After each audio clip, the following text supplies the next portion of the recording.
Growing up, I remember how my home was always filled with music. For a kid who does not dance, growing up with world champion swing dance parents and a world-class dancer sister may not be too much fun. But it didn't bother me.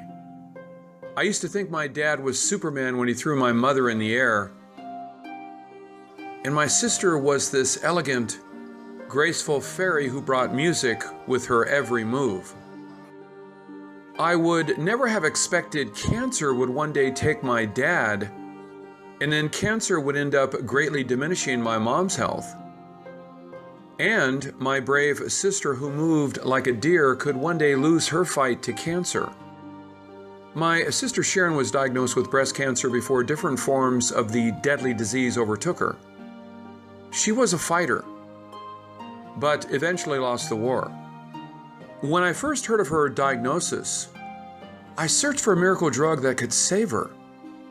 And I recommended to her to take a pill which would help her body make hormones, thusly creating natural hormones instead of the hormone replacement therapy prescribed by the doctor. However, some reports say natural hormones can increase cancer risk as well. Sharon did whatever the doctor told her to do, but that did not stop the spread of the disease, and she lost her fight in 2015. I always wondered if my sister would have known earlier about her cancer risk. Would she have started a more aggressive treatment sooner? With my dad, mother, and my aunt on my father's side also having cancer, she should pay more attention to her health. It's too late for her, but I hope we can bring more awareness.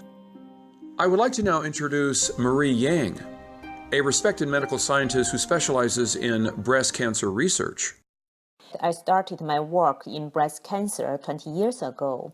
Recently, I dedicated myself on cancer-related public health and biomedical science applications.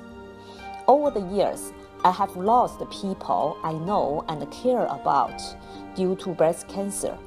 Believe the best way to fight breast cancer is to act first.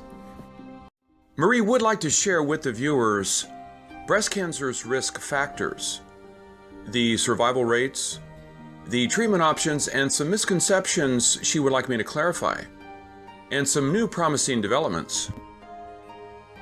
A lot of people, including myself, have been confused about hormonal therapy and hormone replacement therapy, also known as HRT. HRT is used to raise estrogen levels that drop after menopause, like hot flashes, but it can also increase breast or ovarian cancer risk and increase the chance of developing heart disease or stroke. The longer you take hormones, the higher the risk.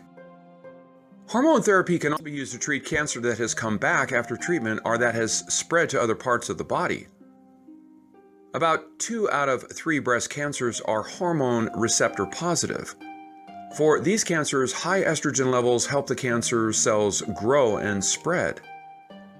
There are several different types of hormone therapy, which use different ways to keep estrogen from helping the cancer grow.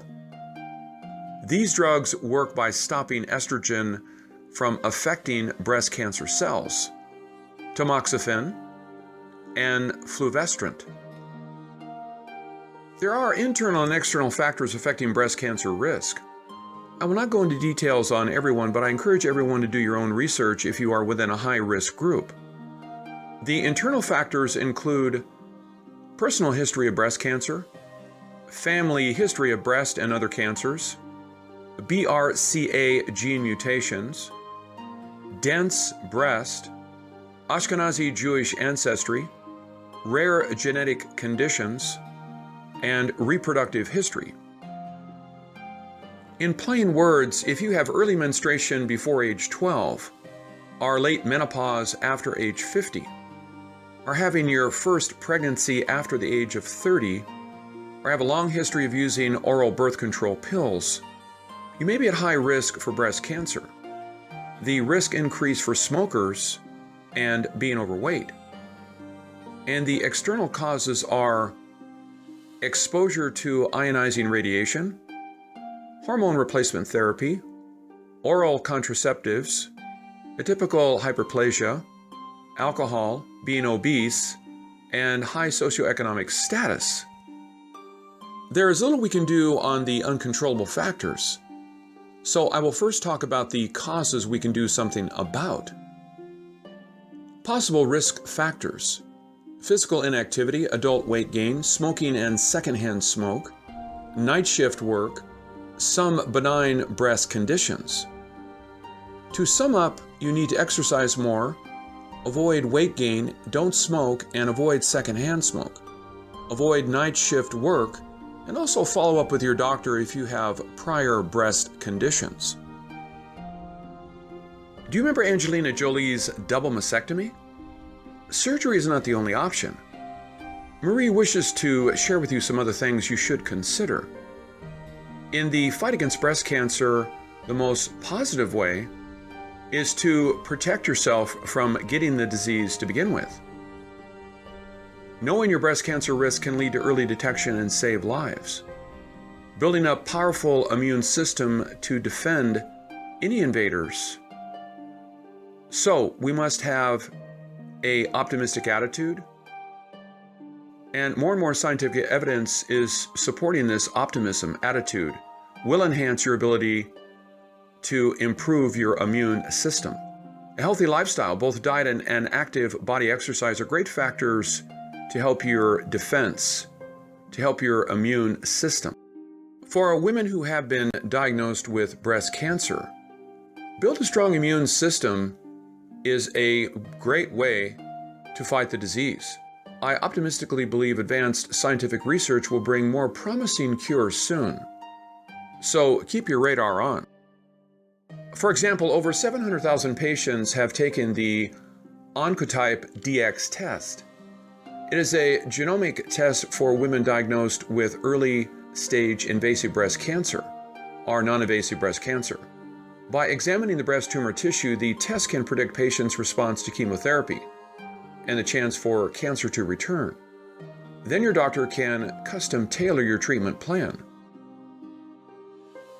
In 2010, a promising announcement about possible breast cancer vaccine went pretty much unnoticed because the research was in its early stage, and the promising result was based on the test subject of only 250 mice. In a statement issued by Mark Siegel, MD, he said the vaccine caused a very strong T-cell immunological reaction against the alpha lactalbumin that the tiniest tumors began to make, destroying these tumors before they could grow. This vaccine is revolutionary, the first of its kind, a real preventative vaccine. It holds significant promise for women beyond their childbearing years when the risk of breast cancer is very high. In 2014, another promising breast cancer vaccine news hit the internet. According to Health Day News, an experimental vaccine designed to stop breast cancer in its tracks appeared to be safe in a preliminary trial. 14 women with breast cancer that had spread were injected with a vaccine that targets a specific protein known as mammoglobin A.